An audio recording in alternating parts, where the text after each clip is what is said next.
Bonsoir, merci de nous rejoindre. Au sommaire de l'Africa Newsroom, la République démocratique du Congo, toujours dans la crise politique. 23 décembre 2018, c'est la date récemment fixée pour les élections générales. L'opposition continue de rejeter ce calendrier. L'opposition qui veut une transition sans l'actuel président. L'opposition qui appelle à une manifestation ce 15 novembre. Le Nigeria se prépare au lancement de ses premières obligations vertes. Le président Muhammadu Buhari annonce leur émission en décembre 2017. Les fonds levés doivent servir à financer des projets respectueux de l'environnement. Puis retour dans cette émission sur la journée mondiale contre la pneumonie. L'occasion pour nous de faire le point sur cette infection pulmonaire, principale cause infectieuse de mortalité de l'enfant. Avec nos invités, nous nous pencherons sur les moyens de prévention, mais aussi sur les traitements. Voilà pour les titres et pour le décryptage de toute cette actualité. Avec moi sur ce plateau, Madame Anne-Marie Kofi Kouadiobla. Vous êtes docteur en droit. Bonsoir. Bonsoir madame, bonsoir à tous. Sur ce plateau également, monsieur Mohamed Ly, vous êtes le président du think tank IPOD, Innovation politique et démocratique. Bonsoir. Bonsoir Zara, bonsoir aux téléspectateurs. Avec moi également ce soir, Daouda Tal, notre éditorialiste. Bonsoir Daouda. Bonsoir Zara, bonsoir à toutes et à tous. Commençons donc par l'actualité politique.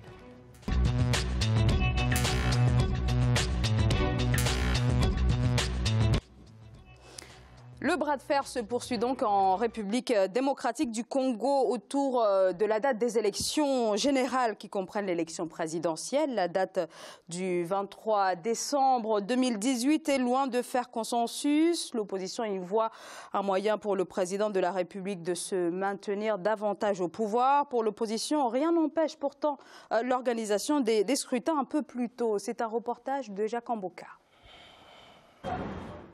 Juillet 2018, c'est la date souhaitée par l'opposition congolaise pour l'organisation de la présidentielle couplée aux législatives. Scrutin pourtant prévu en décembre 2018 selon le calendrier électoral publié le 5 novembre 2017 par la Commission électorale nationale indépendante. Cependant, une partie de l'opposition, notamment celle qui participe au gouvernement avec la majorité présidentielle, soutient la tenue de la présidentielle à la date du 23 décembre 2018, tel que le prévoit le calendrier publié par la CENI. Un calendrier est là.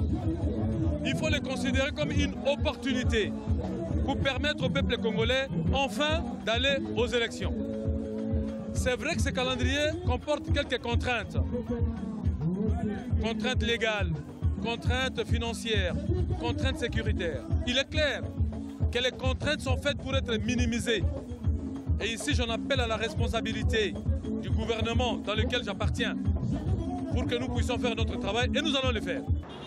En République démocratique du Congo, la publication du calendrier électoral a davantage alimenté la tension au sein de la classe politique. L'on devrait plutôt privilégier la présidentielle, principal scrutin qui divise la classe politique, comme le soutient le parti de l'Alternance pour la République, une composante du rassemblement de l'opposition.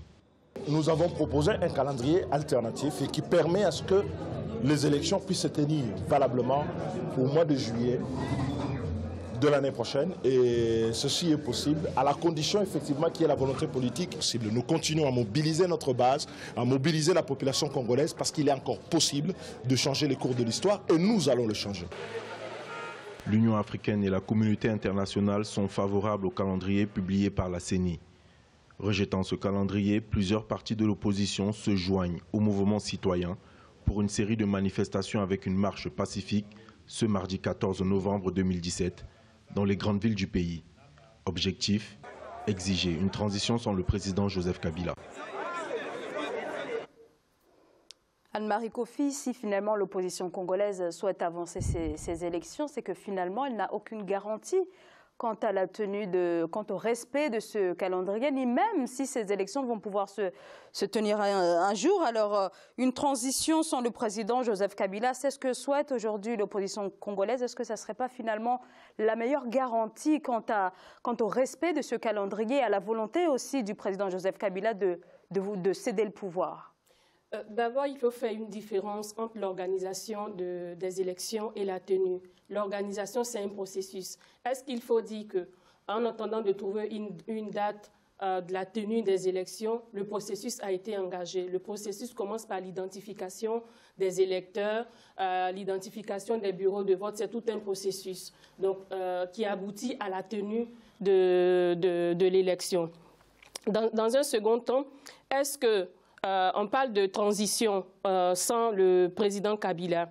C'est quelque chose qui est tenable, mais dans un premier temps, il faut un dialogue. Il y a eu plusieurs dialogues inclusifs, mais je ne sais pas si c'est consensuel au sein du RDC. Il faut tenir un dialogue et identifier les points de blocage. Alors là, c'est un point de blocage, mais peut-être pour qu'il y ait un dialogue, il faudrait peut-être que le pouvoir cède sur un certain point afin de pouvoir enclencher le dialogue. Mais je vais peut-être vous laisser la parole, Mohamed Ly. Sur ce problème congolais, il faut d'abord dire qu'ils avaient des obligations par rapport aux Nations Unies, avec les 18 experts qui attendaient donc un rapport et qui les astreignait à organiser ces élections qui nous soupçonnons. C'est le mal de l'Afrique, Kabila ne voulant pas céder le pouvoir. Alors il y a eu un peu la pression des États-Unis derrière cette date. Il y a eu clairement la pression de Nikki Haley, qui est la représentante donc, des États-Unis à l'Assemblée générale des Nations Unies, et qui est passée parler au président de la Commission électorale nationale indépendante, et pour lui dire apparemment très clairement que la règle des 504 jours après l'enrôlement du processus dont parlait Madame n'était pas tenable et n'était pas admissible. Donc on est passé à 300 et quelques jours, ce qui nous donne la date de décembre. Je pense que le vrai problème pour l'avenir du Congo, ça ne se jouera pas une élection entre juillet et décembre sur 6 mois sur ce processus électoral. Le vrai problème, c'est effectivement, est-ce que le président Kabila participe à cette transition? Est-ce que la Constitution, où il est dans des dispositions très claires de passer la main et qu'on puisse voir le peuple et la démocratie congolaise prendre un pas et aller de l'avant? Daouda Tall, pour l'heure, le président Joseph Kabila n'a dit aucun mot si oui ou non il compte céder le pouvoir. Enfin, est-ce que oui ou non il compte se représenter dans ce qui voudrait dire que l'année à venir va lui servir à tripatouiller quelque peu la Constitution pour pouvoir se représenter à nouveau? Daouda Tall. Oui, tout est possible, étant donné que le président Kabila, son mandat est terminé. Donc il ne devait plus être là à la base. Je pense qu'il faut reposer les choses dans leur contexte. Ensuite, il y a eu un dialogue, bien entendu. Ce dialogue a duré pendant longtemps avec l'ensemble des parties, toutes les parties prenantes, les forces vives de la nation congolaise, qui avait abouti à un moment donné à une promesse de tenue des élections en décembre. Bien entendu, et aujourd'hui, on nous parle maintenant de décembre de l'année prochaine. Et l'opposition veut juillet. Bien, moi, je pense que les deux sont liés. Je fais partie de ceux qui pensent que les deux sont liés. C'est-à-dire que plus le président Kabila restera là, plus la date de la tenue de l'élection est incertaine.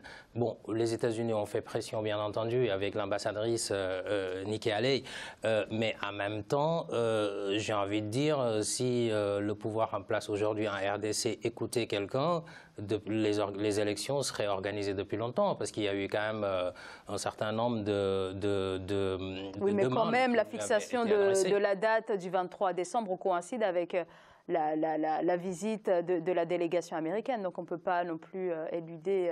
oui, non, ce que je veux dire, c'est qu'effectivement, c'est grâce à cette intervention des États-Unis qu'ils arrivent à fixer une date. Mais la question, c'est de dire, est-ce que cette date va être tenue? On peut aujourd'hui donner une promesse positive, enfin, être d'accord avec sous l'entremise des Américains, et puis petit à petit sortir un argument du genre, l'enrôlement n'a pas pu se faire, comme l'a expliqué Anne-Marie tout à l'heure. Il faut bien entendu identifier les électeurs, les enrôler, et ensuite, la tenue de l'élection, c'est autre chose. Est-ce qu'il ne va pas y avoir des...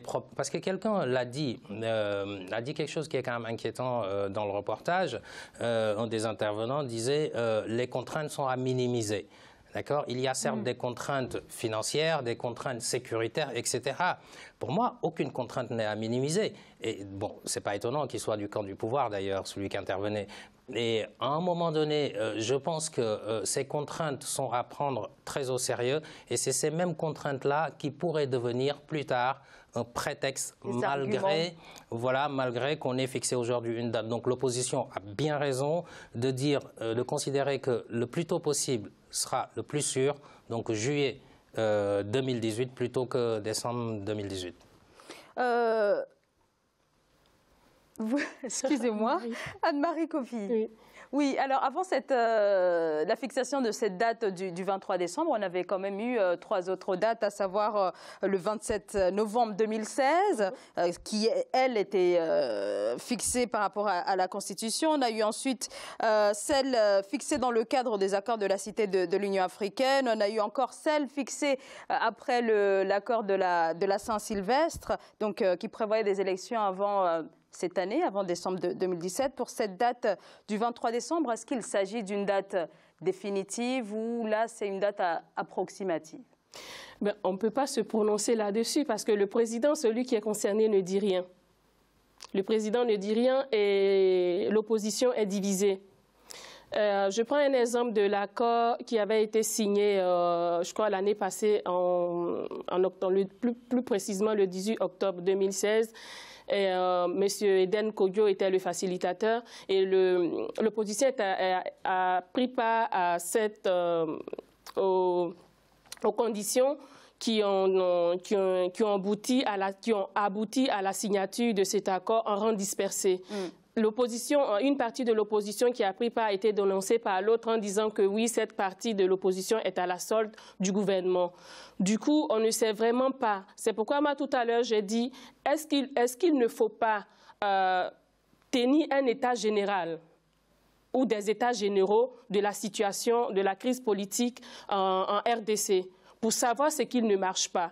Parce que tout à l'heure, Daouda le disait, on parle de transition sans le président Kabila. Mais lui-même qui est concerné, il ne dit rien. Il n'y a que l'opposition qui descend dans la rue avec les enfants, les maris, les femmes des gens qui sont tués. Il a l'armée à sa solde. Donc il faut identifier les problèmes en amont pour savoir ce qu'il ne va pas, pour pouvoir déterminer une date. Mais avant cette date, il faut que la procédure, c'est-à-dire l'organisation des élections, soit enclenchée. Mohamed Ly, des États généraux? Des États généraux, ça peut être une solution, mais je pense que le processus est assez mûr. Aujourd'hui, au Congo, on se rappelle effectivement des accords de décembre. Il y a quand même l'ombre de l'absence, on peut dire, d'Étienne Tshisekedi que l'on vit aujourd'hui. Cet homme-là, vu son parcours, il ne pouvait pas être soupçonné d'être à la solde du pouvoir en place. C'est vraiment très grand opposant et je m'incline encore sur son âme. Mais ce qu'il faut dire, c'est que nous l'avons tous dit, même en n'accusant pas directement le président en place, nous savons que c'est le problème récurrent en Afrique de la passation du pouvoir. Et aujourd'hui, il y a un processus, effectivement, même s'il est très lent, qui arrive à ce que quand même les États-Unis s'énervent un peu, vous me passerez le mot, l'Union européenne commence à dire il est temps qu'il y ait un calendrier républicain respecté. C'est vrai que le président, il gagne un an, mais c'est la crédibilité de la CENI congolaise qui pose problème, avec Corneille Nangaa qui est clairement à la solde du pouvoir. Et ce que disait tout de suite donc M. Tall est très clair. On se rappelle donc de son astuce pour repousser les élections. Il a fallu qu'il reprenne l'attribution du contrat donc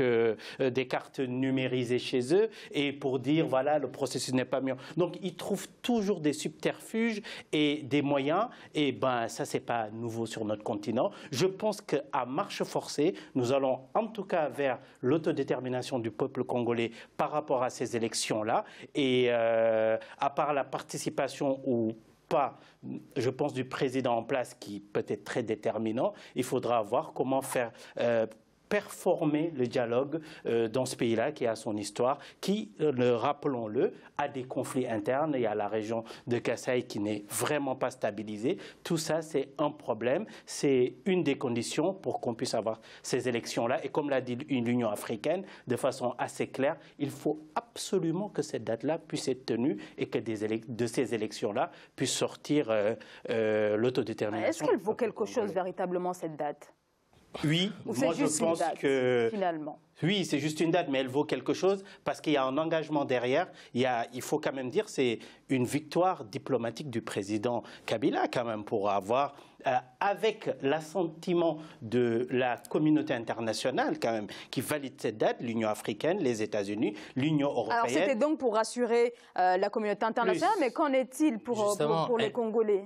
Elle vaut quelque chose, mais elle vaut ce qu'elle vaut, étant donné que la date d'une élection, normalement, doit faire l'unanimité ou au moins le consensus au niveau de la classe politique. Aujourd'hui, ce n'est pas le cas. D'accord ? Dans tous les pays où les choses se déroulent normalement, quand une date est fixée, toutes les parties prenantes, les partis politiques sont d'accord là-dessus et se préparent en question. Aujourd'hui, la preuve, l'opposition va dans la rue. Donc ça veut dire que c'est la date de la CENI et du pouvoir. Et aujourd'hui, l'opposition n'est pas d'accord avec cette date. Donc je dirais qu'elle vaut ce qu'elle vaut. Et on a l'impression que le pouvoir n'entend pas cette opposition. Voilà, et ce n'est pas parce que ce n'est pas les Américains qui vont organiser les élections en RDC. Là, ce que les Américains disent, c'est que on peut vous aider si vous allez vers ça. C'est-à-dire que le pouvoir en place en RDC a toujours dit qu'il manquait de moyens financiers, notamment pour organiser des élections. Ça a été aussi un des arguments qui a retardé les scrutins là-bas. Et donc, les États-Unis sont là pour apporter leur aide. Ils ne sont pas là pour imposer quoi que ce soit. Maintenant, il faut saluer quand même, c'est un pas, et moi je dis c'est un pas, le fait que les États-Unis interviennent. Est-ce que ça garantit la tenue effective? Déjà, est-ce que ça garantit que tout le monde tombe d'accord sur cette date? Ce qui n'est pas le cas. Ça aurait pu être inclusif, c'est-à-dire que l'opposition et le pouvoir et la CENI auraient dû être autour d'une table, peut-être avec l'ambassadrice des États-Unis, pour arriver à une date consensuelle, ce qui n'a pas été le cas. Donc l'avenir... C'est une bonne chose, c'est un pas, mais l'avenir est incertain. Ça, ce serait l'idéal, excusez-moi, effectivement, mais nous aurons compris qu'au Congo, rien ne se passe comme normalement. Donc, dans tous les pays, il y a un calendrier républicain. Et on ne pose pas la question aux gens, est-ce qu'il y aura élection ou pas. Donc, on respecte le calendrier républicain. Quand on a un problème, qui est le problème congolais devant lequel on est, il y a quand même... une partie qui est aux responsabilités, à qui on donne le droit de dire. C'est vrai que le consensus est bien, il faut le souhaiter à moins d'unanimité, mais je pense que l'opposition joue vraiment bien son rôle en déclenchant déjà un bras de fer avec le pouvoir, en enclenchant une élection, une campagne électorale pour décrédibiliser le pouvoir en place. Mais je pense qu'il est quand même du rôle et de la prérogative du pouvoir en place et qui a les deniers, et avec une institution, on parle du président, mais on est très africain, on revient tous au centralisme républicain, mais quand même, c'est des institutions qui se prononcent. Non, la date, elle est bonne. La date, elle est bonne, mais à condition que l'opposition, que tout le monde tombe d'accord là-dessus, adhère là-dessus. Et ça, c'est un travail qui va arriver à 6 mois proches, je pense qu'à 6 mois proches, ce n'est pas le destin du Congo qui bascule. Je pense que l'opposition est très stratégique. Elle met la pression. Elle aura son élection en décembre. Et d'ici là, elle s'assurera de toutes les conditions. Le plus important, ce n'est pas décembre ou juillet. Mais c'est le plus important pour moi dans nos pays, c'est qu'effectivement, est-ce que la sincérité des urnes se répercute aux élections. Et pour ça, il faut qu'il y ait élection. Anne-Marie Kofi, ensuite on va marquer une courte pause. Il y a un autre problème qui se pose. Donc, concernant la transition avec ou sans M. Kabila. Si on se met dans la perspective que M. Kabila doit partir, quelles sont les conditions dans lesquelles il doit partir et qu'est-ce qu'on propose après son départ? Parce qu'il ne suffit pas de dire à M. Kabila, il faut partir, il faut partir. Il faut prévoir des institutions ou des organes pour pouvoir assurer cette transition-là. Et il faudrait que les conditions de cette transition aussi soient consensuelles parce qu'on voit que la force de M. Kabila vient d'où? Du fait que l'opposition, comme je viens de le dire tout à l'heure, est dispersée.